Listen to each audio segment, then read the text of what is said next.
Hello नमस्कार सुप्रभात। मेरे शेर से न्यू स्टडी पॉइंट टू गौरव सर में आप सभी का हार्दिक स्वागत है। प्यारे साथियों, आज हम एक नए अंदाज में क्लास को शुरू करने के लिए जा रहे हैं। तो आप बताइए कि क्लास की ड्रेस कैसी लगी। आज से हम इसी क्लास की ड्रेस में, इसी ड्रेस के अंदर आज से हम आपकी क्लास लेंगे। आइए शुरू करते हैं आज की क्लास को। और मैं आपको बता दूं कि मैंने आपको कल क्या बताया था। जैसे कि हमारी हर क्लास में देखा जाता है कि हम पिछली क्लास में क्या पढ़ चुके हैं। तो पिछली क्लास में हमने बात की थी भाग 5 के बारे में और भाग 6 के तरफ हम बढ़ चुके थे, जिसके अंदर हमने शुरू कर दिया था किसके बारे में। तो मैंने आपको लिखवा दिया था कि कैसे कैसे पढ़ाऊँगा, यानी कि कार्यपालिका जो राज्य है, राज्य की कार्यपालिका, फिर विधायिका और उसके बाद न्यायपालिका, इन सभी के बारे में मैंने बात की थी। कार्यपालिका में कौन कौन आता है? राज्यपाल, मुख्यमंत्री, राज्य का मंत्रिमंडल और महाधिवक्ता, इसके बारे में बताया था। इसके बाद आती है विधायिका, विधायिका में आता है विधानमंडल। और विधानमंडल के बारे में मैंने बताया था कि विधानमंडल में आएगा हमारा जिसे कहते हैं विधानसभा और विधान परिषद। और इसके बाद मैंने बात की थी किसकी? तो इसके बाद बात की थी न्यायालय की। न्यायालय में मैंने आपको बताया था कि जो हाई कोर्ट है वो भी इसके अंदर आएगा, और अधीनस्थ न्यायालय और जिला न्यायालय, और इसी के अंदर ये बात सारी आएंगी। तो आइए शुरू करते हैं आज की क्लास को। तो प्यारे भाइयों बहनों, एक बार शेयर कर दें, और जो भी मेरा प्यारा भाई बहन चैनल पर नया है वो चैनल को सब्सक्राइब कर दें और एक बार वीडियो को थम्स अप करें। तो आइए चलते हैं क्लास की तरफ। जैसे कि क्लास की तरफ से जाने से पहले मैं आपके लिए हर रोज लाता हूं मोटिवेट करने के लिए एक मोटिवेशन शायरी। तो देखते हैं आज के फिर 4 चांद टॉपिक को। और 4 चांद में हमें दिया है कि अगर आपको मंजिल तक पहुंचना है तो कभी भी कांटों से मत घबराना। अगर आपको मंजिल तक पहुंचना है तो कभी भी कांटों से मत घबराना, क्योंकि यही कांटे हैं जो आपकी रफ्तार बढ़ा देंगे। क्योंकि जब कांटा चुभता है तो कोई भी आराम से नहीं चल पाता, वो थोड़ा जल्दी जल्दी घर पहुंचने की कोशिश करता है। ऐसे ही आप समझे कि अगर आपको एक बार कष्टों से गुजरना पड़ रहा है, आपको मेहनत ज़्यादा करनी पड़ रही है, तो इसका मतलब सिर्फ यही है कि आप एक अच्छी दिशा की ओर प्रवेश कर चुके हैं। आपका एक लक्ष्य बन चुका है कि हाँ, वहां तक मैं पहुंचूंगा जरूर। इसका मतलब यही है कि आप एक अच्छी दिशा की ओर जा रहे हैं। ऐसे ही आप अपना काम करते रहें। आगे के लिए चलते हैं अपनी क्लास की तरफ। तो आइए एक बार शेयर कर दें, और जो भी नया है उस चैनल को सब्सक्राइब कर दे और एक बार थम्स अप करें, लाइक कर दे। आइए बढ़ते हैं क्लास की तरफ। तो आइए क्लास में देखने से पहले मैं आपको पिछली जानकारी बता चुका हूं कि हमने बात की थी भाग 6 के बारे में, मैंने आपको बता दिया था। और उससे आगे की मैं बात करूंगा और शुरू करेंगे भाग 6, जिसमें हम शुरू करेंगे आज राज्यपाल के बारे में। तो आइए हम देख रहे थे भाग 6। भाग 6 और भाग 6 में क्या क्या चीज आती है? तो भाग 6 में आता है राज्य और उसका कार्य क्षेत्र।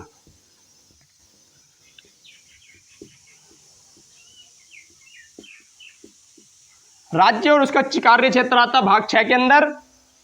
और ये आता है हमारा अनुच्छेद नंबर कितने से? तो अनुच्छेद नंबर आता है 152 से 236 तक। हम बात करेंगे इसी के बारे में। तो आइए शुरू करते हैं 152 अनुच्छेद से। 152 के बारे में मैंने आपको कुछ जानकारी दे दी थी कि राज्य के अंदर क्या क्या कार्य होंगे उसकी परिभाषा दी गई है। किसके अंदर? तो किसके अंदर दी गई है? 152 के अंदर। तो आप ऐसे नोट कर लें, अनुच्छेद नंबर 152। अनुच्छेद नंबर 152 कहता है राज्य की परिभाषा, राज्यों की परिभाषा।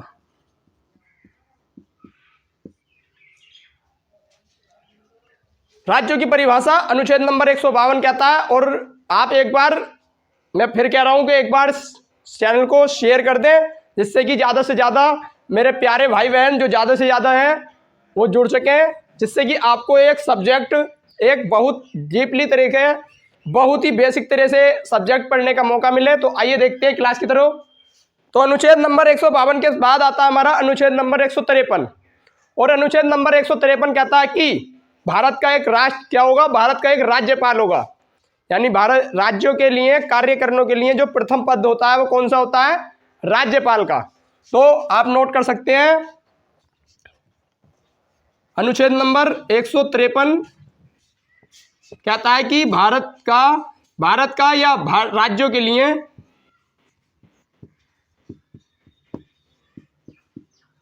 राज्यपाल हुआ।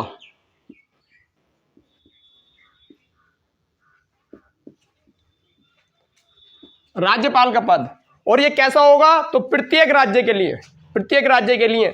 और इसी के अंदर हमें बताया कि प्रत्येक राज्य के लिए राज्यपाल तो होगा, लेकिन उसका क्या होगा, तो आपसे यह भी पूछा जा सकता है कि एक राज्य के लिए एक राज्यपाल हो सकता है या उससे अधिक राज्यों के लिए भी राज्यपाल हो सकता है। जी हाँ, एक राज्यपाल और अन्य राज्य का भी राज्यपाल हो सकता है। जैसे कि हमारी वर्तमान में है आनंदीबेन पटेल। आनंदीबेन पटेल एक अन्य राज्य की भी राज्यपाल रह चुकी हैं, जो इस टाइम नहीं है। तो अतिरिक्त कार्यवार्ता उनके पास कुछ समय पहले किसके पास, आनंदीबेन पटेल के साथ। हमारी आनंदीबेन पटेल कौन है, तो इस टाइम में वर्तमान में हमारी राज्यपाल है आनंदीबेन पटेल। आइए देखते हैं। तो आपसे पूछा जा सकता है कि अन्य राज्यों के लिए भी राज्यपाल होगा, वो इसी के अंदर है। तो इसके बाद हमारे पास क्या बात आई, तो इसके बाद हमारे पास बात आई जिसे कहते हैं अनुच्छेद नंबर 154।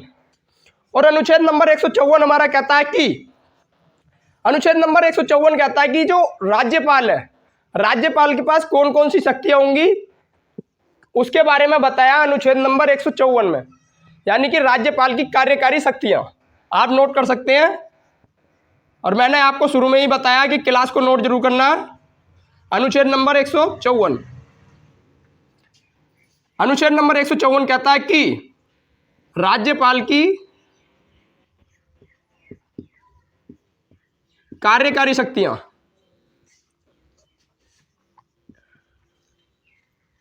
कार्यकारी या कार्यपालिका की शक्तियां, यह बताया हमें अनुच्छेद नंबर किसके अंदर, तो अनुच्छेद नंबर 154 के अंदर। और कौन कौन सी शक्तियां होंगी, तो राज्यपाल की जो कार्यकारी शक्तियां वो इसके अंदर आती हैं। और अन्य के बारे में भी मैं आपको बताऊंगा। अभी जब मैं ये अनुच्छेद लिखवा दूंगा इसके बारे में, इसके बाद में बात करूंगा किसकी, तो इसके बाद में बात करूंगा किसकी, शक्तियों की। जैसे मैंने आपको राष्ट्रपति पढ़ाया था वैसे ही पढ़ाऊंगा आपको मैं राज्यपाल, क्योंकि ये पद सेम होते हैं। केंद्र में होता है हमारा राष्ट्रपति और राज्य में होता है हमारा राज्यपाल। इनके बारे में मैंने आपको बता ही दिया है। किसके बारे में, राष्ट्रपति के बारे में। इस टाइम हम बात कर रहे हैं किसकी, राज्यपाल की। तो आइए देखते हैं राज्यपाल को। राज्यपाल की कार्यपालिका की शक्तियां आएंगी इसके अंदर, और कौन कौन सी शक्तियां होंगी इसके बारे में सॉरी, इसके बारे में मैं आपको बात करूंगा।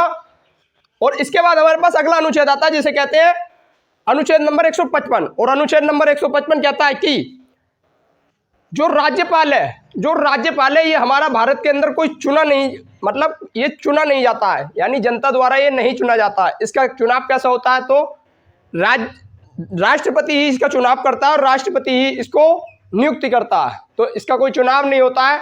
आपसे पूछा जा सकता है कि इसका राज्यपाल जो है हमारे पास, इसका चुनाव होता है या नहीं, तो नहीं, राज्यपाल का कोई चुनाव नहीं होता है, राज्यपाल की नियुक्ति होती है। तो अनुच्छेद नंबर 155 लिखें। अनुच्छेद नंबर 155 कहता है कि राज्यपाल की नियुक्ति,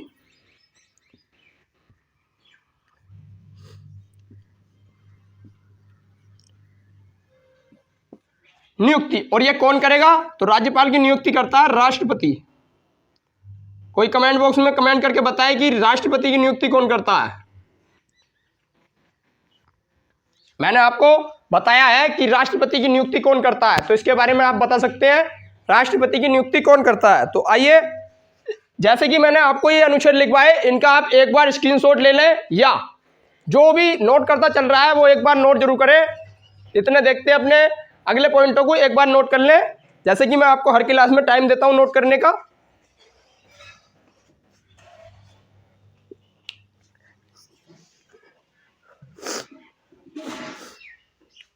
नोट कर लिया हो तो चलते हैं अगले पॉइंट को देखते हैं। 156 और 157, 58, 59 इनके सभी के बारे में हम बात करेंगे। तो आइए नोट कर लेते हैं अगले अनुच्छेदों को। और अगला अनुच्छेद हमारा आता है 156, और 156 हमारा कहता है कि राज्यपाल का कार्यकाल। तो राज्यपाल का कार्यकाल कैसा होगा? कोई कमेंट बॉक्स में कमेंट करके बताए जिसने कभी पहले पढ़ रखा हो, और जो नया है उसके बाद उसे तो मैं सारी जानकारी देता ही चलूंगा। आपको सिर्फ एक बार क्लास देखने की जरूरत है, फिर कभी आपको कभी भी जीवन में संविधान पढ़ने की जरूरत नहीं पड़ेगी। यह बात मैं आपको लिख के दे सकता हूं कि आप एक बार संविधान पढ़ लें, मेरी क्लास एक बार अगर देख ली तो उसके बाद संविधान पढ़ने की जरूरत ही नहीं पड़ेगी। मैं आपको छोड़ूंगा ही नहीं कुछ क्लास के अंदर, क्योंकि मैंने आपको शुरू में ही बताया है कि हमारी क्लास लगभग 70% सब्जेक्ट जो है वो हमारा यूपीपीसीएस से है, यूपीएससी से है। 70% सब्जेक्ट हमारा, जिसके बारे में मैं आपको बताता चल रहा हूं बहुत डीप तरह से। तो आइए देखते हैं, हम छोड़ेंगे कुछ नहीं। 156 आता है हमारा कार्यकाल। अनुच्छेद नंबर 156 कहता है राज्यपाल का कार्यकाल।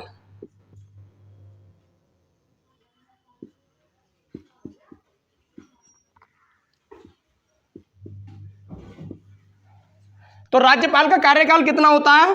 5 वर्ष। और आपको मैं जानकारी के लिए बता दूं कि राज्यपाल का कार्यकाल तो 5 वर्ष का होता है, लेकिन अगर राष्ट्रपति का मन करता है कि इसे हटाना है, या किसी बात कोई प्रॉब्लम हो गई है, कोई राज्यपाल ने ऐसी बात कर दी है जो राज्य के हित में नहीं है और वो उसे हटाना चाहता है, तो वह उसे हटा सकता है। तो आप इसमें लिख भी सकते हैं कि राज्यपाल कैसा होगा, तो राष्ट्रपति के कार्य अनुसार ही कार्य करेगा, यानी राष्ट्रपति के प्रसाद पर्यंत।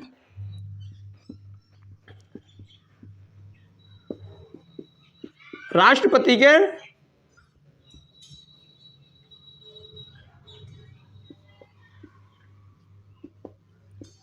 के प्रसाद पर्यंत ही कार्य करता है कौन? राष्ट्रपति के प्रसाद कार्य करता है कौन? राज्यपाल।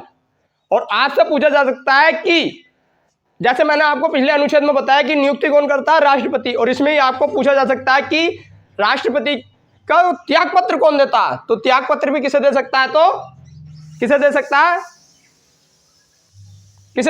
जैसे कि मैंने आपको बताया प्रसाद पर्यंत किसके काम करता है? राष्ट्रपति के। तो राष्ट्रपति को ये त्याग पत्र दे सकता है और इसे ये हटा भी सकता है।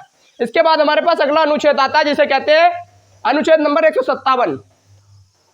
157 मैंने आपको जैसे कि अभी बताया कि एक बार शेयर कर दे, और जो भी मेरा प्यारा भाई बहन चैनल पर नया तो एक बार चैनल को सब्सक्राइब कर दे और एक बार थम्स अप करे। चलते हैं फिर अपनी क्लास की तरफ। तो आइए देखते हैं अगले अनुच्छेद को। बगैर बात के मैं आपको हर क्लास में लेके चलता हूं पॉइंटों को, तो आपका भी ये थोड़ा कर्तव्य बनता है कि आप मुझे सपोर्ट दें, जिससे कि मैं आपके लिए और बेहतर से बेहतर कर सकूं। इसीलिए मैंने आपको सारे कष्टों को छोड़ते हुए मैंने आपके लिए तैयार किए एक क्लास जिसे कहते हैं उत्तर प्रदेश स्पेशल। उत्तर प्रदेश स्पेशल को मैं आपके सामने बहुत ही जल्द लाने वाला हूं। उसकी तैयारी बड़ी जोरों से चल रही है। उसके अंदर आपको अगर आपको वो क्लास अच्छी लगी तो आप जरूर बताना। बहुत जल्द आ रहे हैं हम आपके बीच। और एक बार अगर वो क्लास देख ली तो कभी भी जीवन में आपको उत्तर प्रदेश जीएस पढ़ने की जरूरत ही नहीं पड़ेगी, क्योंकि मैं लेकर चल रहा हूं जिले वाइज। उत्तर प्रदेश के अंदर 75 जिले होते हैं और 75 जिलों की जानकारी मैं आपको 1 बाय 1 दूंगा, जिससे कि आपको कोई प्रॉब्लम ही नहीं आएगी। और ये आज भी बड़ी आसानी से हो जाएगा, क्योंकि जिलों से ही क्वेश्चन बनते हैं और जिले ही हम याद कर लेते हैं 1 बाय 1, लेकिन वो भूल जाते हैं। लेकिन आप अगर जिले से याद रखेंगे तो फिर आपको कोई प्रॉब्लम नहीं होगी। तो आइए देखते हैं अपने पॉइंट को, एक बार शेयर कर दें। आइए 157 में आता हमारा अनुच्छेद नंबर 157 कहता है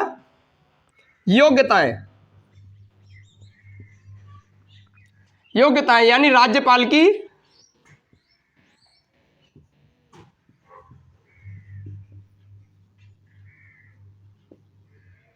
योग्यताएं। और राज्यपाल की योग्यताएं कौन कौन सी होंगी?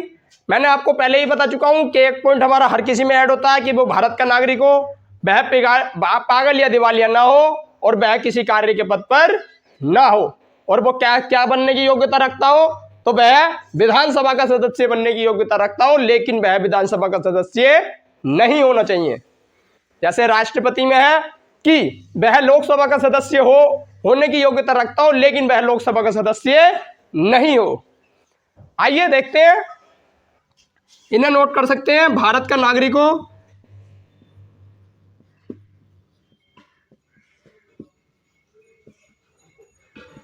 पागल और दिवालिया सभी में चलेगा, जो इंपॉर्टेंट है वो बता रहा हूं, ये आपको पता ही चल गई होगी क्योंकि मैं आपको हर बार लिखवा रहा हूं। आप लिखने वाली इसमें यह है कि विधानसभा का सदस्य बनने की योग्यता रखता हो।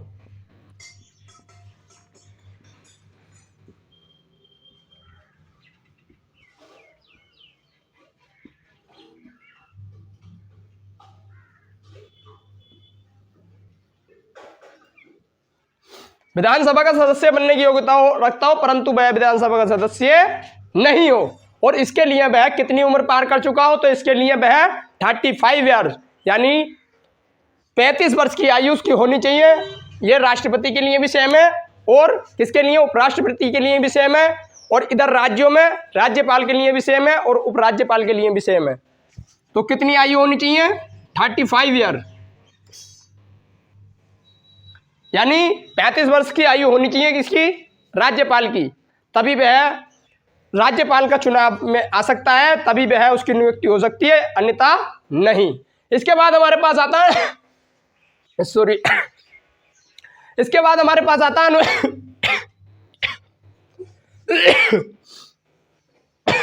आप एक बार नोट करें,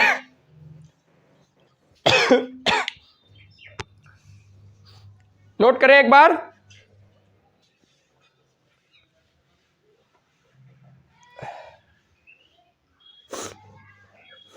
नोट कर लियो। चलते हैं अनुच्छेद नंबर देखते हैं अगले को, और अगला आता हमारे पास 158।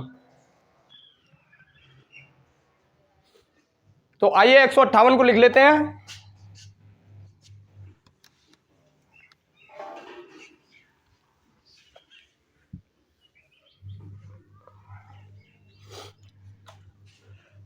एक 158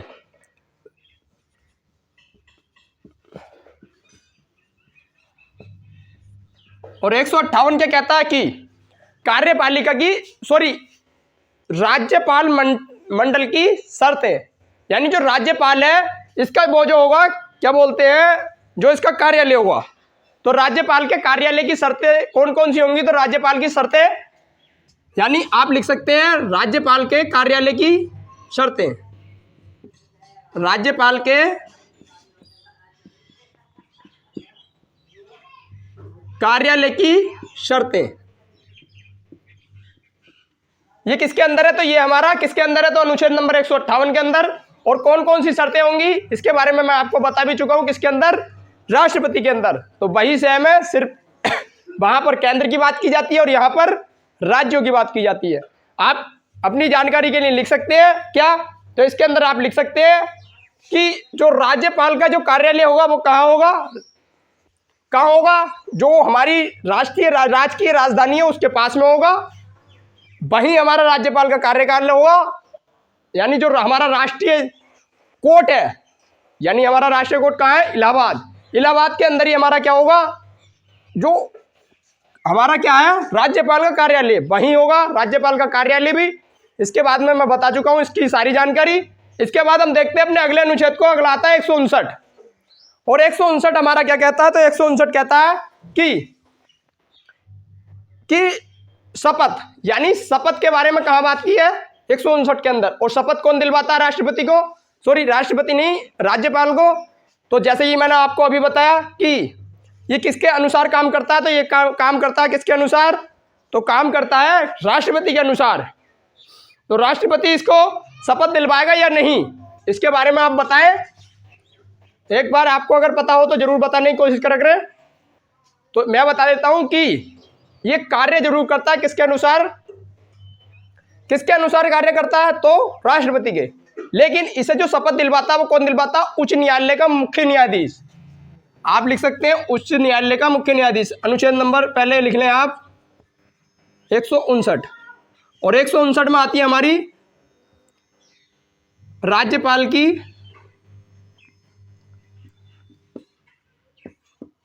शपथ।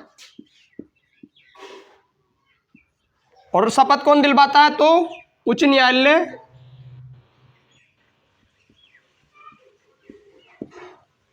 का मुख्य न्यायाधीश।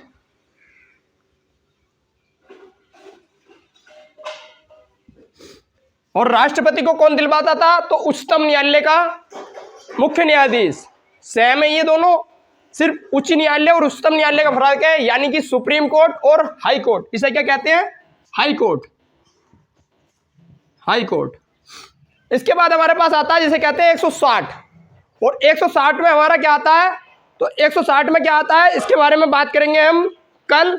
तो आज के लिए हमारी क्लास रुकेगी यहीं, और आपको मैं कल बताऊंगा कि इसकी शक्तियां कौन कौन सी होती है।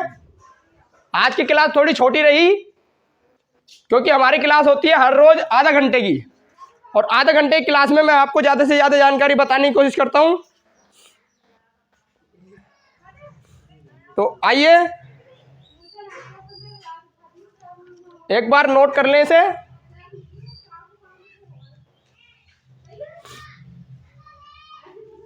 नोट कर लें।